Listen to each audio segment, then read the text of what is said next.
Hola, ¿qué tal? Muy buenas tardes tengan todos. Gracias por acompañarnos. Una tarde repleta de noticias, bueno, como ha estado siendo durante los últimos meses.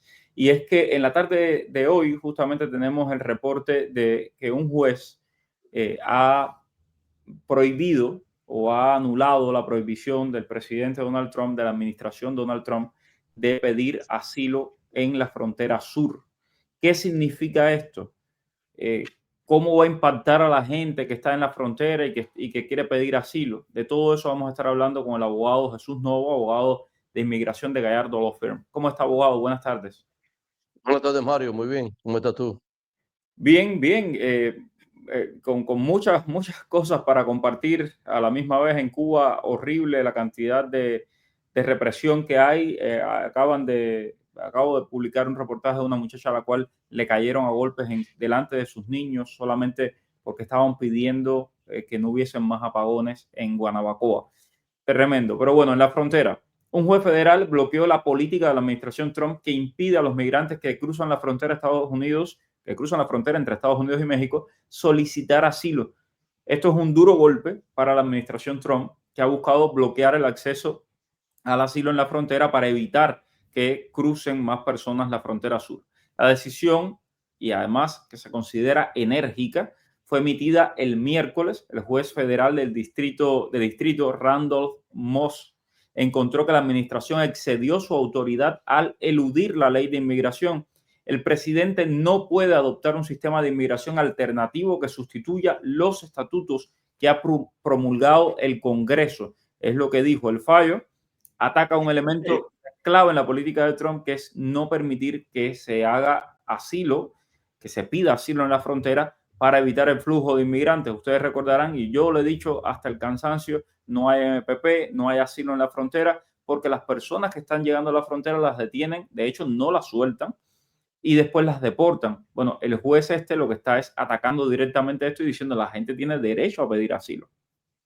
Funcionarios y exfuncionarios de seguridad nacional han señalado previamente que las medidas drásticas en la frontera sur es un factor que contribuye a esta marcada disminución de los cruces ilegales. Y en junio, que esta es un dato que han dado hoy, el Departamento de Seguridad Nacional se ha congratulado porque solamente se han registrado poco más de 6.000 encuentros en la frontera sur. Ahora, ¿qué significa esto? Las personas ya van a poder pedir asilo en la frontera. Bueno, el juez ha suspendido la decisión durante 14 días y se espera que la administración apele. Abogado, ¿qué significa concretamente esto? ¿Quien llegue hoy a la frontera sur puede pedir asilo? No, absolutamente no. Es interesante esta decisión por varias cosas. Primero, em, dice que lo que había dicho el presidente que era una invasión, pues no era tal cosa. Por lo tanto, el presidente no puede irse por encima de las leyes que ha pasado el Congreso que le permite a las personas que vienen buscando refugio, vienen buscando asilo a los Estados Unidos, que los regresen sin darle esa oportunidad. Básicamente, de nuevo, es una decisión de 128 páginas, ¿sabes? Una cosa sumamente extensa, muy detallada, pero definitivamente para concluirlo dice eso, ¿no? Que esa declaración, esa proclamación del presidente de lo que estaba sucediendo en la frontera sur era una invasión, que eso no es así. Y que el presidente, tal y como tú decías, no puede emitir una ley alterna a la ley de inmigración que existe ya en los libros de los Estados Unidos. Ahora, tal y como tú decías, él aguantó que entrara en efecto para las personas que están en la frontera, porque para los que parte de los 13, que había unos cuantos de los 13 que están dentro del país esperando que se les tomara en cuenta su asilo, a eso sí les permitió o sea, le está diciendo al gobierno que el gobierno tiene que atender su petición de asilo a esos que están. Sin embargo, los que no están, los que o han sido deportados ya, o están en la frontera esperando, tratando de entrar, ha parado que entre en efecto su orden para darle al gobierno la oportunidad de que apele a la Corte de Circuito de Washington, D.C., porque esto es la que pertenece, porque él es el distrito de Washington, D.C., fue el que, este juez, Randall Moss, es el juez de ahí. El gobierno definitivamente va a apelar, estamos seguros de eso. Y a mí lo que más me llama la atención es que esta es una decisión que, en mi opinión, y como lo veo yo, contraviene lo que dijo la Corte Suprema de que las cortes no pueden emitir órdenes que afecten en general, o sea, lo que se llama countrywide. No pueden hacer esa decisión y esta decisión es básicamente eso, lo que hace. Estoy seguro que van a apelar y esta apelación posiblemente llegue a la Corte Suprema y la Corte Suprema, si va a ser, si va a tener consecuencias o se va a ser consecuente con su decisión anterior, va a decir que esto está mal y posiblemente lo echa abajo. Hay que decir también que hoy el Departamento de Seguridad Nacional anunció el número más bajo de encuentros y detenciones a nivel nacional en la historia, es decir, de gente llegando a la frontera sur, el nivel más bajo en la historia, rompiendo estos mínimos establecidos a principios del año bajo la administración Trump. Para que tengan una idea, en junio la Oficina de Aduanas y Protección Fronteriza, CBP, registró el menor número de encuentros a nivel nacional en su historia con 25.243. Representa una disminución del 12% respecto al récord anterior establecido por Trump en febrero del 2025 y una disminución del 89% con respecto al promedio mensual entre el 2021 y 2024. Las detenciones a nivel nacional de la patrulla fronteriza fueron de 8.039, rompiendo el récord anterior de marzo del 2025. Y bueno, es decir, a lo largo de la frontera suroeste, es decir, la frontera con México, las detenciones cayeron en 6.070, una disminución del 15% con respecto a marzo del 25. Pero recordemos, el año pasado era extremadamente alta la cantidad de inmigrantes que estaban llegando a la frontera y esto ha cambiado radicalmente y va más allá de cualquier tipo de consideración política, de que alguien, de que te lo diga un republicano, lo diga un demócrata, las cifras lo dicen y están ahí las estadísticas, ¿no? La frontera sur completamente, digo, no hay migrantes pasando.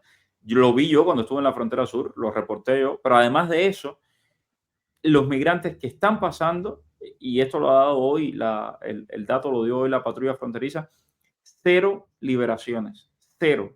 Es decir, si usted cruza la frontera para pedir asilo, lo van a detener, lo tienen detenido durante un tiempo larguísimo y después lo deportan a su país de origen. Entonces, es importante que esto se sepa, porque también sé que hay muchísimas estafas por ahí. Me han estado hablando de estas estafas de gente a las que les venden una supuesta visa para cruzar la frontera. Todo eso es falso. Tengan mucho cuidado, no caigan en esas trampas. Llegué con parol humanitario. Hace ya 45 días apliqué a la residencia, tengo asilo en USCIS. Si me desestiman el caso, ¿dará tiempo a que me llegue a la residencia? Rubén, es imposible saberlo, ¿no? O sea, las residencias se demoran, se están demorando muchísimo, se están procesando, es la buena noticia, no es como estaban paradas, pero ya sí se están procesando. Si desestima el caso de asilo presentado con UCI, no sé por qué te lo desestimarían, pero bueno, en caso de que lo hagan, lo que tendrías que hacer, la alternativa para eso es hacer una entrevista de miedo creíble, que es lo que estamos haciendo en la oficina, y entonces una vez que te aprueben tu entrevista de miedo creíble, se vuelve a someter tu asilo afirmativo. Así que no es tampoco el fin del mundo, ¿no? No se acaba todo ahí. Es cierto que ahora que llegan los permisos de trabajo para recibir el social, debe ir uno en persona a las oficinas del Social Security. ¿Se corre algún riesgo? No tengo la menor idea, honestamente, no manejo mucho la cuestión del seguro social. Ahora, riesgo en el social, yo no he conocido a nadie que lo hayan arrestado, así que honestamente no lo sabría qué decir en cuanto a eso. Sí, yo tampoco. Buenas tardes. Quiero saber si el permiso por asilo interfiere con el permiso de la residencia. No, para nada. Tú puedes tener un permiso de asilo presentado o lo tienes ya y entonces aplicaste a la residencia, puedes aplicar a tu permiso de trabajo con una categoría diferente. Lo único que va a pasar es que cuando te den tu permiso de trabajo por la categoría de la aplicación de residencia, el del asilo ya no va a tener más validez. Abogado, me preguntan acá en TikTok, si el juez acepta una moción de cierre en corte, ¿tengo que presentarme en la cita de ICE? La cita de ICE no tiene nada que ver con la corte. El juez te cierra la corte, obviamente no tienes que ir a la corte, pero a la cita de ICE sí tienes que comparecer. O sea, quien único te puede posponer o cancelar la cita de ICE es ICE. Buenas tardes. Hace 2 años me enviaron un NTA por correo dándome fecha de corte para junio del 26, pero no aparece ningún caso de corte online. Ya tengo residencia. ¿Puedo viajar a Punta Cana? Si no te aparece tu caso en el sistema, tienes que tener mucho cuidado porque a veces, a pesar de que no aparezca, hay una NTA que se ha presentado en la corte y aparece en el sistema de corte, aunque no sale, o sea, cuando tú entras a este sistema público no aparece. Pero tienes que tener mucho cuidado porque si estás en corte y viajas, corres peligro, definitivamente. Debes asegurarte de que tu caso no esté en corte, de que ese NTA no se haya faileado, no se haya sometido a la corte, para que entonces no tengas problemas. Teniendo tu residencia, no debes tener problema viajando a ningún lado, pero debes, o sea, debes asegurarte de que no tienes corte de verdad. Ok. En Instagram me están haciendo una pregunta. O sea, que el que cruza la frontera lo detienen y luego lo deportan. Sí, lo detienen y luego lo deportan. Eso es lo que está ocurriendo en este momento. Hay montones de casos que conozco de gente que me ha escrito diciéndome que han cruzado la frontera, en específico cubanos, y luego han sido deportados. De hecho, quiero compartir con ustedes, a ver si les puedo compartir esta página, eh, donde hablan de lo que le sucedió a una cubana que cruzó la frontera ilegalmente y miren lo que le pasó. Déjenme, aquí lo tengo. Ya, aquí lo tengo. Bueno, Jurado del Paso declara culpable a un inmigrante de violar el área de defensa nacional. Un jurado federal en El Paso condenó a una ciudadana cubana por un cargo de violación de la regulación de seguridad de propiedad de defensa. Según documentos judiciales y pruebas presentadas, Narali Arévalo Casay, de 23 años, ingresó ilegalmente a Estados Unidos desde México, cruzando el río el 7 de mayo, a menos de una milla al oeste del puerto de entrada del Paso del Norte. Tras el veredicto de culpabilidad del jurado, el magistrado condenó a esta señorita a tiempo cumplido. El delito menor conlleva una pena máxima de 1 año de prisión federal. Fíjense ustedes todo lo peligroso que puede ser este tema del paso de la frontera, porque hay zonas militares en esa área ahí de la frontera. En este caso, esta cubana cruzó y cuando cruzó estaba metida en una zona militar y eso es un delito, abogado. Sí, salió dichosa de cierta manera que lo que le dieron fue tiempo servido, porque en realidad podía encarar un poquitico más, podía encarar hasta 366 días en prisión. Así que otra cosa que hay que mantener en mente es que las personas que han sido deportadas y tratan de entrar de nuevo a los Estados Unidos encaran hasta 2 años en prisión federal. O sea, estas son cosas que no son para jugar con ellas. Exacto. Soy cubana CBP One, ya apliqué para la residencia con permiso de trabajo, cumplo ya 150 días de asilo. Quiero saber si el permiso de asilo perjudica el permiso de trabajo. Ya te explico el abogado que no. Déjame ver si aquí hay más. En la entrevista para la residencia también nos preguntan por lo que dijimos en la entrevista cuando entramos por CBP One. Bueno, si te envían una entrevista para la residencia, te van a hacer todo tipo de preguntas, incluyendo todo lo que existe en tu archivo de UCI, de CBP One y de ICE. Así que yo no te puedo asegurar que te van a preguntar eso, pero definitivamente debes asumir que sí te lo van a preguntar, porque ellos tienen tu archivo y tienen todas las preguntas y todas las respuestas que tú diste. Así que tienes que tener mucho cuidado. José, visa B2. Cuando apliqué a la residencia, no pedí el permiso de trabajo pensando que llegaría rápido. ¿Corro riesgo de ir a los biométricos en este momento para solicitar el permiso? No he trabajado, no veo por qué corra riesgo. No, en realidad los biométricos no tienen ningún problema con ir, o sea, hasta no conocemos a nadie que haya sido arrestado yendo a tomarse los biométricos, así que yo no creo que sea un problema. Exactamente. A ver, sigo por acá que veo. mm, ¿Qué tiempo se puede estar en Estados Unidos con visa de turismo? Depende de cuánto tiempo te den la visa, pero normalmente son 3 meses, ¿no? El tiempo de entrada que se puede extender hasta un poquito más. No, usualmente son 6 meses, es lo normal. Te lo pueden reducir, te pueden dar 3 meses en real, te pueden dar una semana.